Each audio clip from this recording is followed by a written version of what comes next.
Hallelujah. യേശുവേ സ്തോത്രം, യേശുവേ നന്ദി. വിശുദ്ധ ലൂക്കായുടെ സുവിശേഷം 10-ാം അധ്യായം 16-ാം തിരുലിഖിതം. നിങ്ങളെ കേൾക്കുന്നവൻ എന്നെ കേൾക്കുന്നു, നിങ്ങളെ നിരസിക്കുന്നവൻ എന്നെ നിരസിക്കുന്നു എന്നരുളി ചെയ്ത യേശു ക്രിസ്തുവിൻ്റെ അത്ഭുത നാമത്തിൽ നിങ്ങൾക്കേവർക്കും കൃപയും സമാധാനവും. Price the Lord. ഇന്ന് നാം ചിന്തിക്കുന്നത് ദൈവത്തെ പഴിക്കരുത് എന്നതിനെക്കുറിച്ചാണ്. ജോബിൻ്റെ പുസ്തകത്തിൽ 1-ാം അധ്യായത്തിൽ 22-ാം തിരുലിഖിതം. ഇതുകൊണ്ടൊന്നും ജോബ് പാപം ചെയ്യുകയോ ദൈവത്തെ പഴിക്കുകയോ ചെയ്തില്ല. ഹല്ലേലൂയ. പ്രിയപ്പെട്ട ദൈവമക്കളെ, ദൈവമായ കർത്താവിൻ്റെ വചനം എവിടെ പ്രഖ്യാപിക്കപ്പെടുന്നുവോ അവിടെ സാത്താൻ കോട്ടകൾ തകരുന്നു എന്ന് ലൂക്കായുടെ സുവിശേഷത്തിൽ 10-ാം അധ്യായത്തിൽ 17 മുതലുള്ള വാക്യങ്ങളിൽ കാണുകയാണ്. യേശു തൻ്റെ ശിഷ്യന്മാരെ 2 പേരായി വചനം പ്രഘോഷിക്കാൻ അയച്ച് അവർ തിരിച്ചു വന്ന് യേശുവിനോട് പറഞ്ഞു, കർത്താവേ, നിന്റെ നാമത്തിൽ പിശാചുക്കൾ പോലും ഞങ്ങൾക്ക് കീഴ്പ്പെടുന്നത് ഞങ്ങൾ കണ്ടു. യേശു പറഞ്ഞു, സാത്താൻ സ്വർഗത്തിൽ നിന്ന് ഇടിമിന്നൽ പോലെ നിപതിക്കുന്നത് ഞാൻ കണ്ടു. ദൈവരാജ്യ വേല നടക്കുന്നിടത്ത്, ദൈവരാജ്യത്തിൻ്റെ വചനം പ്രസംഗിക്കുന്നിടത്ത് സാത്താൻ ഇടിമിന്നൽ പോലെ നിപതിക്കും. ഒരു വ്യക്തിയുടെ അനുഭവം നിങ്ങളുടെ ശ്രദ്ധയിലേക്ക് കൊണ്ടുവരാം. ഞാൻ ട്രീസ ആലപ്പുഴയിൽ നിന്നാണ് ഇത് എഴുതുന്നത്. എനിക്ക് 8 വയസ്സുള്ള ഒരു മോനുണ്ട്. എൻ്റെ പ്രശ്നം ഇതാണ്. 1 മാസത്തോളമായി രാത്രിയിൽ ഉറങ്ങുന്നത് പോലെ തന്നെ പകലും ഉറക്കം വരുന്നു. രാവിലെ എഴുന്നേൽക്കുമ്പോൾ മുതൽ വീണ്ടും കിടന്നുറങ്ങാൻ തോന്നും. എപ്പോഴും ഉറക്കം വന്ന് കണ്ണടഞ്ഞു പോകും. ഒന്നും ചെയ്യാൻ ഒരു ഉന്മേഷവും കിട്ടുന്നില്ല. ഭർത്താവിനും മോനും ചെയ്തു കൊടുക്കേണ്ട കാര്യങ്ങൾ പോലും ചെയ്യാൻ പറ്റുന്നില്ല. അപ്പോഴാണ് ഞാൻ ഓർത്തത്, അഭിഷേകാഗ്നി പ്രോഗ്രാമിൽ കൂടി എത്രമാത്രം അത്ഭുത രോഗശാന്തികളാണ് എല്ലാവർക്കും ദൈവം കൊടുത്തുകൊണ്ടിരിക്കുന്നത്. അതുകൊണ്ട് ഈ കാര്യം ചോദിച്ചാൽ ഈശോ എന്നെയും അനുഗ്രഹിക്കുമെന്ന് എനിക്ക് തോന്നി. അങ്ങനെ ഉറച്ച വിശ്വാസത്തോടെ കഴിഞ്ഞ ഞായറാഴ്ചത്തെ ആരാധനയിൽ ഞാൻ കരഞ്ഞുകൊണ്ട് പ്രാർത്ഥിച്ചു. അപ്പോഴും എനിക്ക് ഉറക്കം വരുന്നുണ്ടായിരുന്നു.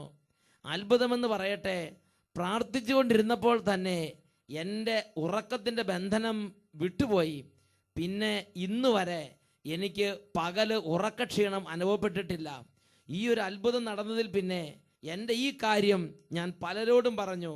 ഇപ്പോൾ അവരെല്ലാവരും ടെലിവിഷൻ തുറന്ന് ഷാലോം ചാനലിൽ അഭിഷേകാഗ്നി പ്രോഗ്രാമിൽ പങ്കെടുക്കാൻ തുടങ്ങി.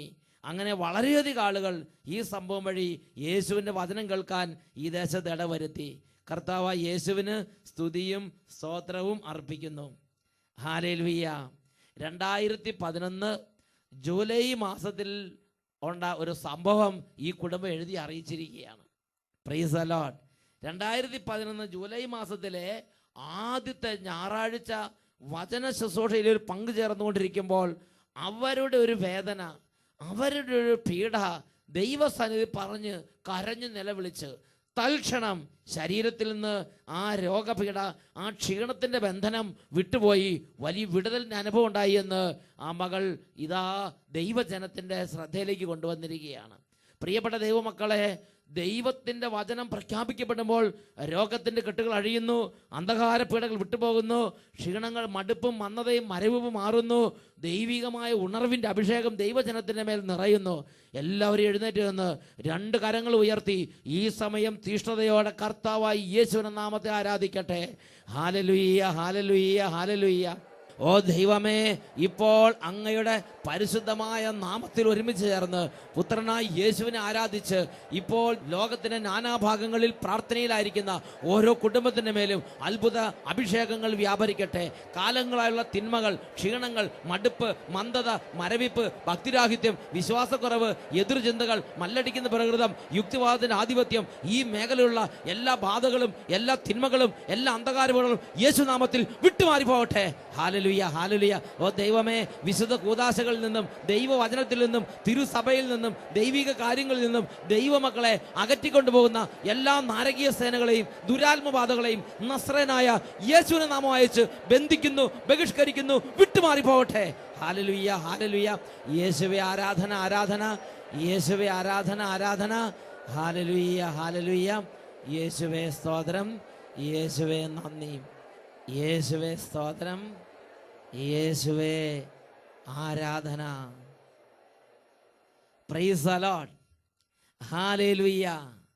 ജോബിന്റെ പുസ്തകത്തിൽ 1-ാം അധ്യായത്തിൽ 22-ാം തിരുലിഖിതം, ഇതുകൊണ്ടൊന്നും ജോബ് പാപം ചെയ്യുകയോ ദൈവത്തെ പഴിക്കുകയോ ചെയ്തില്ല.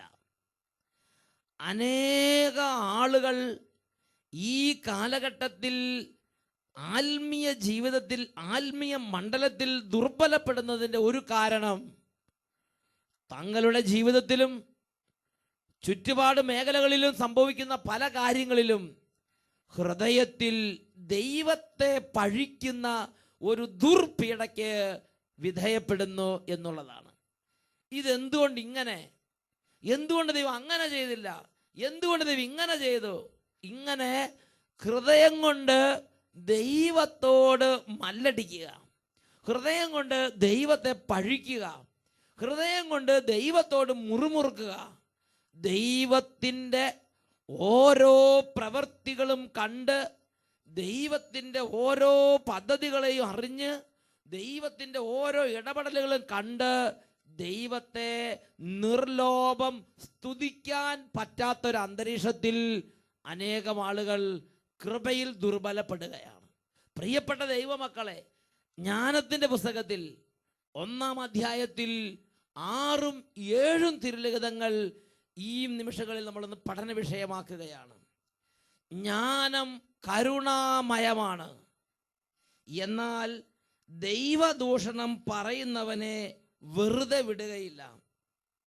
ദൈവം മനസ്സിൻ്റെ സൂക്ഷ്മ വ്യാപാരങ്ങളെ അറിയുന്നവനും ഹൃദയത്തെ യഥാർത്ഥമായി നിരീക്ഷിക്കുന്നവനും നാവിൽ നിന്ന് ഉതിരുന്നത് കേൾക്കുന്നവനും അത്രേ. ദൈവം മനസ്സിൻ്റെ സൂക്ഷ്മ വ്യാപാരങ്ങളെ അറിയുന്നവനാണ്. മനസ്സിൻ്റെ ഉള്ളിൽ സൂക്ഷ്മ വ്യാപാരങ്ങൾ ചിലപ്പോൾ നമ്മൾ മനഃപൂർവ്വം പറയണതല്ല. ഒരു കാര്യം കാണുമ്പോൾ, ഉദാഹരണം സുനാമി ഉണ്ടായി, ഉടനെ ചോദിക്കുകയാണ്, അയ്യോ എന്തുകൊണ്ട് ദൈവം ഇതെല്ലാം ചെയ്ത്? അതും അല്ലെങ്കിൽ കുറേ നിഷ്കളങ്ക കുഞ്ഞുങ്ങൾ എന്തെങ്കിലും പ്രത്യേക സാഹചര്യത്തിൽ മഹാമാരി പിടിപെട്ടോ അല്ലെങ്കിൽ എന്തെങ്കിലും അനർത്ഥങ്ങൾ വന്നോ മരിക്കാനിട വരികയാണ്, അല്ലെങ്കിൽ പട്ടിണി ഉണ്ടായി, അതും അല്ലെങ്കിൽ അപ്രതീക്ഷിതമായ ചില അനർത്ഥങ്ങളുണ്ടായി, ചില അപകടങ്ങളുണ്ടായി, അപ്രതീക്ഷിതമായി ചിലർ മരിച്ചു, അപ്രതീക്ഷിതമായി സമ്പത്തെല്ലാം നഷ്ടപ്പെട്ടു. ഉടനെ ഹൃദയത്തിൽ നിന്ന്, ഹൃദയത്തിൻ്റെ സൂക്ഷ്മ മേഖലകളിൽ ദൈവത്തിൽ ആഹ്ലാദിക്കാൻ പറ്റാതെ ഇതെന്തുകൊണ്ട്, എനിക്കെന്തുകൊണ്ട് ഇങ്ങനത്തെ ചോദ്യം ഉയരുന്ന ഒരു അന്തരീക്ഷം ഹൃദയത്തിൽ നിലനിൽക്കുന്നുണ്ടെങ്കിൽ, മകനെ, മകളെ, ഇത് കൃപയുടെ ജീവിതത്തിന് കനത്ത പ്രഹരമേൽപ്പിക്കുന്ന ഒരു സ്വഭാവ രീതിയാണ്. ദൈവത്തിൻ്റെ വചനം പഠിപ്പിക്കുകയാണ്, നമ്മുടെ ദൈവമായ കർത്താവ് മനസ്സിൻ്റെ സൂക്ഷ്മഭാവങ്ങളെ പരിശോധിക്കുന്നവനും അതുപോലെ ഹൃദയത്തിൻ്റെ ഓരോ അവസ്ഥകളെയും യഥാർത്ഥ സ്ഥിതിയെ നിരീക്ഷിക്കുന്നവനും നാവിൽ നിന്ന് ഉതിരുന്ന ഓരോ വാക്കുകളെയും തൂക്കി നോക്കുന്നവനുമാണ് നമ്മുടെ ദൈവമായ കർത്താവ്.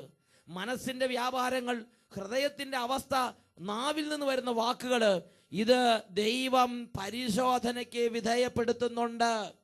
എൻ്റെയും നിങ്ങളുടെയും ജീവിതത്തിൽ ഞാനും നിങ്ങൾ ഗൗരവത്തിൽ മനസ്സിൻ്റെ മേഖലകളെയും ഹൃദയത്തിൻ്റെ ഭാവങ്ങളെയും പവിത്രീകരിച്ചെടുക്കണം, വിശുദ്ധീകരിച്ചെടുക്കണം.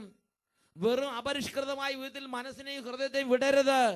ശുദ്ധി ചെയ്ത് ദൈവത്തിൽ ആഹ്ലാദിക്കുന്നൊരു മനസ്സും ദൈവത്തിൽ ആഹ്ലാദിക്കുന്നൊരു ഹൃദയവും കൊണ്ടുവരണം. ഒരു വ്യക്തി എന്നോട് പറഞ്ഞു, അച്ഛാ, എൻ്റെ സ്ഥലവിൽപ്പനയ്ക്ക് ഇട്ടിട്ട് ഏതാണ്ട് 200ഓളം ആളുകൾ വന്ന് നോക്കിയിട്ട് സ്ഥലവിൽപ്പന നടക്കണില്ല. വിഷമിക്കരുത്. ദൈവം ഇടപെടുന്നത് വരെ ദൈവത്തിൽ ആഹ്ലാദിച്ച് എൻ്റെ ദൈവം നല്ലവനാണ്, എൻ്റെ ദൈവം എല്ലാവർക്കും നല്ലവനാണ്. 145 സങ്കീർത്തനം 9 വാക്യം, എൻ്റെ ദൈവം എല്ലാവർക്കും നല്ലവനാണ്. നല്ല നല്ല ദൈവിക ബോധ്യങ്ങൾ, ദൈവത്തെക്കുറിച്ച് ദൈവം വെളിപ്പെടുത്തുന്നുള്ള ബോധ്യങ്ങൾ വിശ്വാസത്തോടെ പറഞ്ഞ് പ്രത്യാശ പറഞ്ഞ് ഞാൻ നിങ്ങൾ ബലപ്പെടണം. വാക്ക് കൊണ്ട് പാപം ചെയ്യുകയോ ദൈവത്തെ പഴിക്കുകയോ അരുത്. വീണ്ടും വചനം പഠിപ്പിക്കുകയാണ്. ജ്ഞാനത്തിന്റെ പുസ്തകം 1-7 വാക്യം, കർത്താവിൻ്റെ ആത്മാവിനാൽ ലോകം നിറഞ്ഞിരിക്കുന്നു, എല്ലാറ്റിനെയും ആശ്ലേഷിക്കുന്ന അത് മനുഷ്യൻ പറയുന്നത് അറിയുന്നു. ദുർഭാഷണം നടത്തുന്നവൻ പിടിക്കപ്പെടും, നീതിയുടെ ശിക്ഷ അവനെ വെറുതെ വിടുകയില്ല. അധർമ്മിയുടെ ആലോചനകൾ വിചാരണയ്ക്ക് വിധേയമാക്കപ്പെടും, അവന്റെ വാക്കുകൾ കർത്താവിന്റെ മുമ്പിൽ വരും. അസഹിഷ്ണുവായവൻ സകലതും കേൾക്കുന്നു, നിഷ്പ്രയോജനമായ മുറുമുറുപ്പ് പോലും അവിടുത്തെ ശ്രദ്ധയിൽ വരാതിരിക്കുകയില്ല. തോബിത്തിന്റെ പുസ്തകത്തിൽ ഇതിനെക്കുറിച്ച് നമുക്ക് കുറച്ചും കൂടെ വിശദമായി മനസ്സിലാക്കാൻ രംഗങ്ങൾ ധാരാളമുണ്ട്. തോബിത്ത് സത്യത്തിൽ ദൈവത്തിൻ്റെ വഴികളിൽ നടക്കുന്നതിൽ അഭിമാനിക്കുന്ന ഒരു ദൈവ പൈതലാണ്. നഫ്താലി വംശജനായ തോബിത്ത് അസീറിയ സാമ്രാജ്യത്തിന്റെ തലസ്ഥാനമായ നിനവയിലാണ് വസിക്കുന്നത്. സെന്നാകരീബ് ചക്രവർത്തിയാണ് അവിടെ ഭരണം നടത്തിക്കൊണ്ടിരിക്കുന്നത്. ആ കാലഘട്ടത്തിൽ തോബിത്തിന്റെ കഴിവിന്റെ പരമാവധി നന്മ ചെയ്തുകൊണ്ടിരുന്നു, ദൈവവചനം അനുസരിച്ചു കൊണ്ടിരുന്നു, ദാനധർമ്മങ്ങൾ ചെയ്തുകൊണ്ടിരുന്നു. അങ്ങനെ ദൈവവചനത്തിൽ തോബിത്തിന്റെ പുസ്തകം 1-ാം അധ്യായം നമ്മൾ വായിക്കുന്നത് എങ്ങനെയാണ്? വർഷം തോറും തോബിത്ത് മാത്രം ദൈവവചനപ്രകാരം ജെറുസലേമിൽ പോയി ദശാംശം കൊടുത്ത് ബലിയർപ്പിച്ച് ദൈവത്തെ ആരാധിച്ചു പോരുന്ന ഒരു രംഗം പോലും തോബിത്തിന്റെ ജീവിതത്തിൽ മുടങ്ങാതെ തോബിത്ത് സൂക്ഷിച്ചിരുന്നു. അങ്ങനെ ദേശത്തുള്ള എല്ലാവരും ദൈവത്തെ ഉപേക്ഷിച്ചപ്പോൾ, ദേശത്തുള്ളവരെല്ലാം തന്നിഷ്ടപ്രകാരം നടന്നപ്പോൾ, തോബിത്ത് ദൈവത്തെ സ്നേഹിച്ച് ദൈവത്തെ മാനിച്ച് ദൈവവചനപ്രകാരം ജീവിക്കുന്നതിൽ നിഷ്കർഷയോടെ മുന്നോട്ട് പോവുകയാണ്. എവിടെയെങ്കിലും ഒരാൾ മരിച്ചു എന്നറിഞ്ഞാൽ, സ്വന്തം സമുദായത്തിൽപ്പെട്ട ഒരാൾ മരിച്ചു എന്നറിഞ്ഞാൽ ഉടനെ പോയി അദ്ദേഹത്തെ പോയി മറവ് ചെയ്യുന്നതിൽ അദ്ദേഹം വളരെ ശുഷ്കാന്തി കാണിച്ചു. ഇത് തന്നെ ജീവനും തൻ്റെ കുടുംബത്തിനും ഭീഷണിയാവും, ഇത് എൻ്റെ കുടുംബത്തിനും എനിക്കും വലിയ നാശത്തിന് കാരണമാവെന്ന് അറിഞ്ഞിട്ട് പോലും, ചക്രവർത്തിയുടെ കോപം വിളിച്ചു വരുത്തുന്ന അറിഞ്ഞിട്ട് പോലും തോബിത്ത് ഇത് വളരെ ധീരതയോടെ അങ്ങനെ ചെയ്തുകൊണ്ടിരുന്നു. പ്രതീക്ഷിച്ചതുപോലെ ചക്രവർത്തിയുടെ കോപം വിളിച്ചു വരുത്തി. അങ്ങനെ തോബിത്ത് നാട് വിട്ട് ഓടേണ്ടി വന്നു. പിന്നെ ഭാര്യയും മക്കളെയും വിട്ട് വർഷങ്ങളോളം പരദേശവാസിയായി അവൻ ജീവിക്കേണ്ടി വന്നു. പക്ഷേ ഹൃദയത്തെ ഒരിക്കൽ പോലും ദൈവത്തോട് മല്ലടിച്ചില്ല, ദൈവത്തെ അവൻ ദുഷിച്ചു പറഞ്ഞില്ല. വീണ്ടും സെന്നാകരീബ് ചക്രവർത്തി മരിച്ച് അടുത്ത ഭരണകർത്താവ് ഭരണം ഏറ്റെടുത്തപ്പോൾ തോബിത്തിന് സ്വന്തം നാട്ടിലേക്ക് തിരിച്ചു വരുന്ന അവസരമായി. അങ്ങനെ സ്വന്തം നാട്ടിലെത്തിയ തോബിത്ത് അങ്ങനെ ഭാര്യയും മക്കളും ഒരിക്കൽ വിരുന്ന് കഴിക്കാൻ വേണ്ടി ഇരിക്കുമ്പോഴാണ് ഇതാ മറ്റൊരു വാർത്ത അറിയുന്നത്, ആരോ ഒരാള് മരിച്ചു കിടക്കുന്നു. ഉടനെ ആ ഭക്ഷണം അവിടെ വെച്ചിട്ട് അദ്ദേഹം എഴുന്നേറ്റ് ആ മൃതനായ മനുഷ്യന്റെ മൃതസംസ്കാരത്തിനുള്ള നടപടികൾക്കായി അദ്ദേഹം പോയി. എന്തായാലും മൃതസംസ്കാരം കഴിഞ്ഞ് തിരിച്ചു വരുമ്പോൾ അദ്ദേഹം അശുദ്ധനായതുകൊണ്ട് അന്ന് രാത്രി വീട്ടിൽ കയറിയില്ല. അവൻ പുറന്നു കിടന്നുറങ്ങുമ്പോൾ ഇതാ ഒരു പക്ഷിയുടെ കാഷ്ടം അവൻ്റെ കണ്ണിൽ വീണ് അവൻ്റെ കണ്ണുകൾ പൊട്ടി ആ 2 കണ്ണുകളിലും അവൻ അന്ധനായി മാറി. അങ്ങനെ കുരുടനായിരിക്കുന്ന തോബിത്ത് വീട്ടിലെ സാമ്പത്തികതയൊക്കെ ദുർബലപ്പെട്ട് അങ്ങനെ ഉപജീവനത്തിന് പോലും വകയില്ലാതെ ഭാര്യ പല വീടുകളിൽ എന്തെങ്കിലും പദാർത്ഥങ്ങൾ ഉണ്ടായിക്കൊണ്ട് കൊടുത്ത് കിട്ടുന്ന നിസ്സാര തുക കൊണ്ട് ഉപജീവനം കഴിയുന്ന രംഗം. ഒരു ദിവസം അങ്ങനെ ഉപജീവനം കഴിയാനായിട്ട് ഭാര്യയ്ക്ക് കൈവശമായിരുന്ന ചില തൊഴിലുകൾ ചെയ്ത് ചില വസ്ത്രങ്ങളോ ചില അപ്പമോ പലഹാരമോ എന്തൊക്കെയോ ഉണ്ടാക്കി അങ്ങനെ വീടുകളിൽ കൊണ്ട് കൊടുത്ത് അതിൻ്റെ തുച്ഛമായ വരുമാനം കൊണ്ട് വരുമ്പോൾ ഒരു ദിവസം ആട്ടിൻകുട്ടിയുടെ കരച്ചിൽ ഈ അന്ധനായ തോബിത്ത് കേട്ടു. ഉടനെ തോബിത്ത് പിന്നെ ഭക്ഷണം കഴിച്ചില്ല. തോബിത്ത് പറഞ്ഞു, ഈ ആട്ടിൻകുട്ടിയെ നീ എവിടുന്ന് മോഷ്ടിച്ചുകൊണ്ട് വന്നു? ഇതെങ്ങനെ നിനക്ക് കിട്ടി? അവസാനം ഇത് ഒരാൾ സമ്മാനം കൊടുത്തതാണെന്ന് തിരിച്ചറിയണത് വരെ തോബിത്ത് ഭക്ഷണം കഴിക്കുകയോ അല്ലെങ്കിൽ ആ കാര്യത്തെ അംഗീകരിക്കുകയോ ചെയ്തില്ല.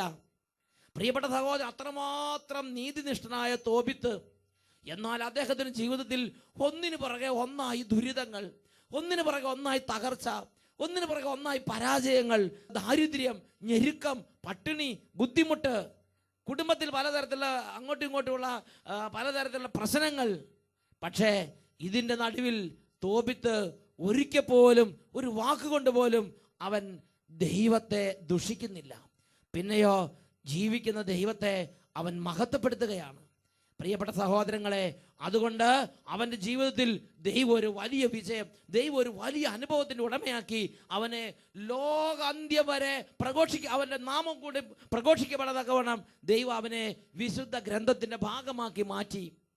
ഇത്രമാത്രം ഭാരവും പ്രയാസവും എല്ലാം അനുഭവപ്പെടുമ്പോൾ തോബിത്ത് എന്താ ചെയ്തത്? ഞാൻ ഇത്രയും വിശുദ്ധമായി ജീവിച്ചിട്ട് ദൈവം എന്നെ കാണുന്നില്ലേ? എൻ്റെ പ്രാർത്ഥന ഒന്നും ദൈവം കേൾക്കുന്നില്ലേ? ഈ നാട്ടിൽ എല്ലാവരും ദൈവത്തെ ഉപേക്ഷിച്ച് ജീവിക്കുമ്പം ഞാൻ ഇത്രയും നിർമ്മലമായി ജീവിക്കാൻ പരിശ്രമിക്കുമ്പോൾ എനിക്ക് മാത്രം എന്താ ഈ കഷ്ടപ്പാട്? ഇങ്ങനെ ഹൃദയം കൊണ്ട് ദൈവത്തെ പഴിക്കാൻ തോബിത്ത് എന്തെങ്കിലും മെനക്കെട്ടോ? തോബിത്ത് എന്താ ചെയ്തത്? തോബിത്തിന്റെ പുസ്തകത്തിൽ 3-ാം അധ്യായത്തിൽ 1-2 വാക്യങ്ങൾ നമ്മൾ കാണാം. ഞാൻ ദുഃഖഭാരത്തോടെ കരഞ്ഞു, ഹൃദയവ്യതയോടെ ഞാൻ പ്രാർത്ഥിച്ചു. കർത്താവേ, അവിടുന്ന് നീതിമാനാണ്.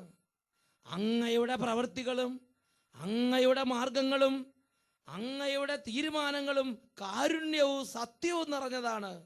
അങ്ങയുടെ വിധി എന്നും സത്യവും നീതിനിഷ്ഠവുമാണ്. എന്നെ ഓർക്കുകയും കടാക്ഷിക്കുകയും ചെയ്യണമേ. നോക്ക്, അശുദ്ധിയിലും തന്നിഷ്ടഭാവത്തിലും അരാജകത്തിലും ജീവിക്കുന്നവർക്ക് ഒരു കുഴപ്പമില്ലാതിരിക്കുമ്പം വിശുദ്ധിയിലും ദൈവവൈദ്യം ജീവിക്കുന്ന ഈ ദൈവവൈദ്യം എന്നും കഷ്ടപ്പാട്, എന്നും ദുരിതം. പക്ഷെ ഒരിക്കൽ പോലും ദൈവത്തെ പഴിച്ച് എന്തുകൊണ്ട് എനിക്ക് ഇങ്ങനെ എന്ന് ചോദിച്ചില്ല. പിന്നെയോ ദൈവം ആ ഒരു ഞെരുക്കത്തിൽ മനുഷ്യസഹജമായ ഹൃദയവേദനയോടെ ദൈവത്തിൻ്റെ സന്നിധിയിൽ വന്ന് എളിമപ്പെട്ട് ദൈവത്തെ വാഴ്ത്തുന്ന തോബിത്തിനെയാണ് വിശുദ്ധ ലേഖനം നമുക്ക് കാണിച്ചു തരുന്നത്. സങ്കീർത്തന പുസ്തകത്തിൽ 123-ാം അധ്യായത്തിൽ ഇതിനെക്കുറിച്ച് പ്രബോധനമുണ്ട്. സ്വർഗത്തിൽ വാഴുന്നവനെ, അങ്ങയിലേക്ക് ഞാൻ കണ്ണുകൾ ഉയർത്തുന്നു. ദാസന്മാരുടെ കണ്ണുകൾ യജമാനന്റെ കയ്യിലേക്ക് എന്ന പോലെ, ദാസിയുടെ കണ്ണുകൾ സ്വാമിനിയുടെ പക്കലേക്ക് എന്നതുപോലെ ഞങ്ങളുടെ ദൈവമായ കർത്താവിന് ഞങ്ങളുടെ മേൽ കരുണ തോന്നുവോളം ഞങ്ങളുടെ കണ്ണുകൾ അവിടത്തെ തന്നെ നോക്കിയിരിക്കും. ഹല്ലേലൂയ. ഞാൻ പ്രാർത്ഥിച്ചു, 1 വർഷം പ്രാർത്ഥിച്ചു, 5 വർഷം പ്രാർത്ഥിച്ചു, 15 വർഷം പ്രാർത്ഥിച്ചു, ദൈവം അത് കേൾക്കുന്നില്ല എന്നുള്ള ഒരു പരിഭവം ഹൃദയത്തിലില്ല. എൻ്റെ ദൈവത്തിന് കരുണ തോന്നുവോളം എൻ്റെ കണ്ണുകൾ അവിടത്തെ തന്നെ നോക്കിയിരിക്കും. പ്രിയപ്പെട്ട ദൈവമക്കളെ, ആത്മീയ രംഗത്ത് അസഹിഷ്ണുത നന്നല്ല. Praise the lord. ജോബിന്റെ ജീവിതത്തിൽ തുടരെ പ്രശ്നങ്ങൾ.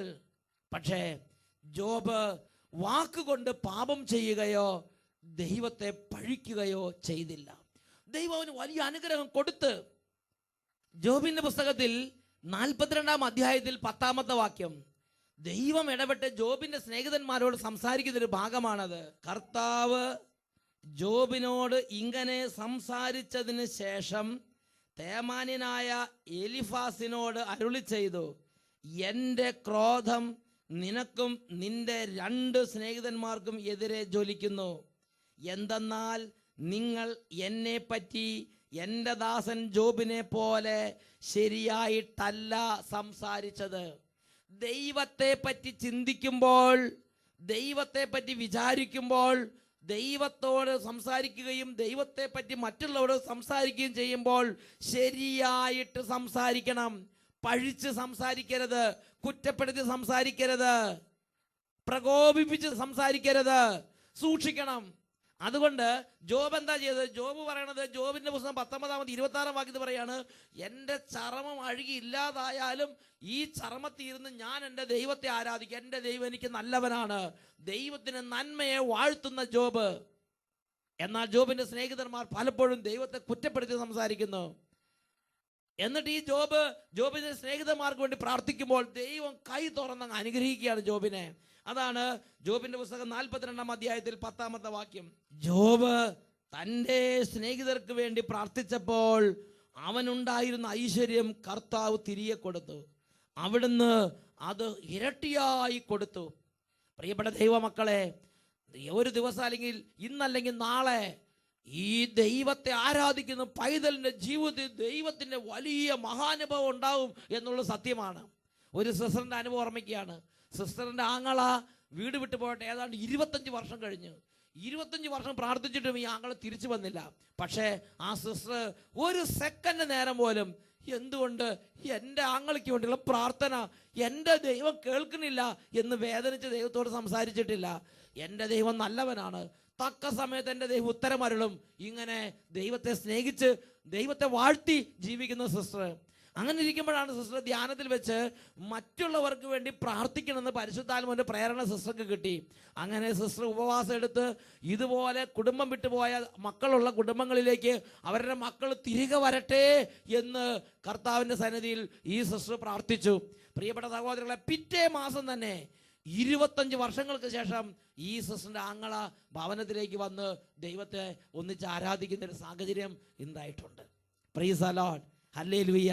ഞാൻ പ്രത്യേകം ശ്രദ്ധിച്ചത് ഈ സിസ്റ്റർ 25 വർഷം ആങ്ങളെ നഷ്ടപ്പെട്ടിട്ട് തിരിച്ചു വരാതെ എവിടെയാണെന്ന് അറിയാതെ വിഷമിക്കുമ്പോൾ പോലും 25 വർഷമായിട്ട് പ്രാർത്ഥിക്കുമ്പോൾ പോലും ദൈവം ഉത്തരം തരുന്നില്ല, ദൈവം മുഖം മറച്ചു വെച്ചിരിക്കുന്നു എന്ന് തോന്നത്തക്ക സാഹചര്യം ഉണ്ടായിട്ട് പോലും ഒരു സെക്കൻഡ് ദൈവത്തെ പഴിക്കാനോ ദൈവത്തെ സംശയിക്കാനോ സിസ്റ്ററിന്റെ ജീവിതത്തിൽ സിസ്റ്റർ മെനക്കെട്ടില്ല. ദൈവത്തെ വാഴ്ത്തി, എൻ്റെ ദൈവം നല്ലവനാണ്, എൻ്റെ ദൈവം എന്നും നന്മയെ ചെയ്യുകയുള്ളൂ. ദൈവത്തിൻ്റെ നന്മയെ ഏറ്റു പറയാൻ തക്കവണ്ണം ഹൃദയത്തിൽ ദൈവത്തിൻ്റെ അനുഭവം കൊണ്ട് സിസ്റ്റർ നിറഞ്ഞുകൊണ്ടിരുന്നു. പ്രഭാഷകന്റെ പുസ്തകത്തിൽ 15-ാം അധ്യായം 11-ാം തിരുലിഖിതം, എൻ്റെ വീഴ്ചയ്ക്ക് കാരണം കർത്താവാണ് എന്ന് നിന്റെ ഹൃദയത്തിൽ പറയരുത്, എന്തെന്നാൽ താൻ വെറുക്കുന്നത് അവിടുന്ന് ചെയ്യുകയില്ല. എന്നെ വഴിതെറ്റിച്ചത് കർത്താവാണ് എന്ന് പറയരുത്, എന്തെന്നാൽ പാപിയെ കൊണ്ട് അവിടത്തേക്ക് ആവശ്യമില്ല. പ്രിയപ്പെട്ട ദൈവമക്കളെ, എസെക്കിയേൽ പ്രവചനത്തിൽ 18-ാം അധ്യായത്തിൽ 25-ാം തിരുലിഖിതം, കർത്താവിൻ്റെ വഴി നീതിപൂർവകമല്ല എന്ന് നിങ്ങൾ പറയുന്നു. ഇസ്രായേൽ ഭവനമേ കേൾക്കുക, എൻ്റെ വഴി നീതിപൂർവകമല്ലേ? നിങ്ങളുടെ വഴികളല്ലേ നീതിക്ക് നിരക്കാത്തത്? ഈ നിമിഷങ്ങളിൽ എഴുന്നേറ്റ് എന്ന് പ്രാർത്ഥിക്കാം. ഓ ദൈവമേ, കാലങ്ങളായി ഓരോ അനർത്ഥങ്ങളുടെ കാലത്ത് ഓരോ ഞെരുക്കത്തിലൂടെ ദൈവം നടത്തിവിടുമ്പോൾ മനസ്സിൻ്റെ സൂക്ഷ്മഭാവങ്ങളെ എൻ്റെ ദൈവമായ കർത്താവ് സൂക്ഷ്മ പരിശോധന ചെയ്യുന്ന സമയത്ത് പലപ്പോഴും ദൈവത്തെ എതിർക്കുന്നവനായി, ദൈവിക കാര്യങ്ങൾ ഉൾക്കൊള്ളാൻ പറ്റാത്തവനായി, ദൈവത്തിൻ്റെ ആത്മാവിനോട് മല്ലടിക്കുന്നവനായി, ദൈവത്തെ പഴിക്കുന്നവനായി മാറിയിട്ടുണ്ട്. ഇന്നിതാ ഞാൻ പ്രാർത്ഥിക്കുകയാണ്, കർത്താവേ, എല്ലാ കാലത്തും എല്ലാ നേരത്തും ദൈവത്തെ വാഴ്ത്തി സ്തുതിക്കുന്ന ദൈവസ്തുതിയുടെ അഭിഷേകം കൊണ്ട് ഞങ്ങളുടെ ഹൃദയങ്ങളിൽ നിറയ്ക്കണമേ. എല്ലാവരും കരങ്ങൾ ഉയർത്തി സ്തുതിക്കട്ടെ. ഹല്ലേലൂയ, ഹല്ലേലൂയ, ഹല്ലേലൂയ. ഓ ദൈവമേ, ഉന്നത അഭിഷേകം ഹൃദയങ്ങളിലേക്ക് പ്രവഹിക്കട്ടെ, ഉന്നത അഭിഷേകം ഹൃദയങ്ങളിലേക്ക് പ്രവഹിക്കട്ടെ. എൻ്റെ ദൈവം എന്നും എല്ലാവർക്കും നല്ലവനാണ്. ഈ ഒരു അനുഭവത്തിൽ ജീവിതകാലം മുഴുവൻ ദൈവത്തെ ആരാധിക്കാൻ ദൈവത്തിൻ്റെ അനുഭവം കൊണ്ട് നിറയട്ടെ. Hallelujah, hallelujah. യേശുവേ ആരാധന, ആരാധന, ആരാധന. യേശുവേ ആരാധന, ആരാധന, ആരാധന. Hallelujah, hallelujah. യേശുവേ സ്തോത്രം, യേശുവേ നന്ദി, യേശുവേ സ്തോത്രം, യേശുവേ ആരാധന. നിന്റെ വാക്കുകളാൽ നീ നീതീകരിക്കപ്പെടും, നിന്റെ വാക്കുകളാൽ നീ കുറ്റം വിധിക്കപ്പെടുകയും ചെയ്യും. മത്തായിയുടെ സുവിശേഷം 12-ാം അധ്യായം 37-ാം തിരുലിഖിതം. Praise the Lord.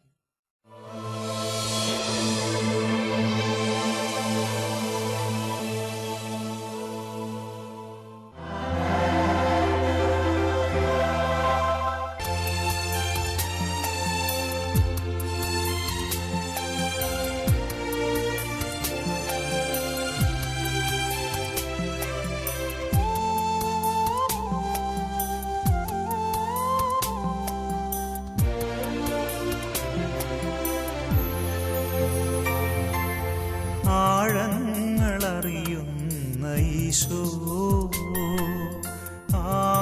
ആഗതനാകുന്നു നമ്മിൽ,